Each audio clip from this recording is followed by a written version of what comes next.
Pour le point suivant, vous avez la délibération sur table, le petit dossier que vous avez sur table, puisque depuis la commission, nous avons complété les noms.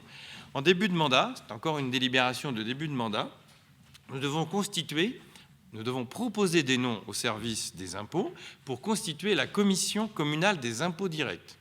De quoi s'agit-il? Tous les ans, sur une demi-journée, donc il y aura donc 6 réunions durant le mandat, une demi-journée par an, sous l'autorité des services des impôts, on vient nous présenter les augmentations ou les réductions de nos impôts locaux en ce qui concerne la taxe foncière et la taxe d'habitation, même si beaucoup ne la payent plus ou ne la paieront plus, elle existe toujours. C'est juste le terme exact, c'est un dégrèvement, je ne sais pas si c'est ça le bon terme, un dégrèvement, mais elle existe toujours, même si on ne la paye pas. Donc il y a des registres qui sont tenus par les services des impôts. Et vous savez que lorsque on agrandit sa maison, on augmente à ce moment-là la taxe foncière du propriétaire. Alors si on rase une partie des bâtiments, eh bien, on peut avoir une diminution.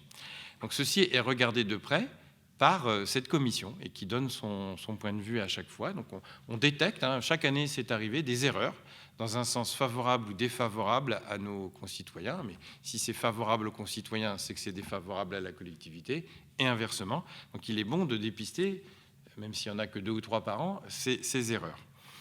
Et il nous est demandé, nous avons reçu un courrier le 2 juin de la Direction générale des finances publiques, nous devons proposer 32 noms, c'est-à-dire 16 propositions de commissaires titulaires et 16 suppléants, pour qu'à l'arrivée, la commission communale des impôts directs en choisisse 8 titulaires et 8 suppléants. Ce n'est pas nous qui choisissons, nous proposons des noms, mais ensuite, c'est les services des impôts qui vont retenir ceux qui participeront à cette commission. Parce que je pense qu'entre autres, ils vérifient si les gens que nous proposons des noms, nous les connaissons, mais nous ne connaissons pas leur situation vis-à-vis des impôts. Et s'ils sont en délicatesse avec les impôts, je pense que les services des impôts ne vont pas retenir leur nom. Voilà, c'est pour ça que ce sont les impôts qui ont le dernier mot. Vous avez donc sur table les noms que nous avons pu compléter. Je remercie Madame Pavageau de m'avoir envoyé des compléments, même plus que je n'en avais besoin, mais c'est pas grave. Mais du coup, on a bien complété notre liste. Je vais vous lire tous les noms des titulaires et des suppléants pour que ce soit totalement transparent. Donc nous proposons pour les 16 titulaires Christian Davias, parce que dans les obligations que nous avons, il faut aussi avoir un contribuable qui n'habite pas la commune, mais qui est contribuable sur Bouaye. Alors, il se trouve que c'est le cas. Et en plus, il faut que toutes ces personnes connaissent, et à un certain degré, il est dit dans les textes, de connaissance de la commune, puisqu'on va parler de rues, de quartiers. Bon, il se trouve que Christian Davias est un ancien maire de Bouaye, donc est contribuable à Bouaye, donc c'est très bien.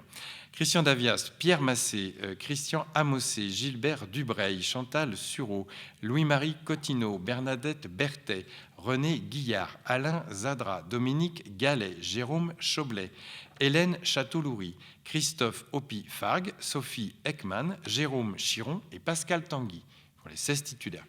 Concernant les suppléants, André Rialan, Michel Godin, Christian Rivaud, Audrey Guitonneau, Dominique Devet, Alain Rouault, Marie-Pierre Rattez, Michel Alexandre, Nicole Chotard, Élodie Olivier, Sébastien Parguet, Bernard Barrault, Julien Bougeot, Catherine Quérard, Sophie Pavageau et Hervé Lepage. Voilà pour ces 32 noms. S'il n'y a pas de questions, je mets aux voix. Qui s'abstient? Qui vote contre? Adopté à l'unanimité. Nous allons transmettre cette liste aux impôts.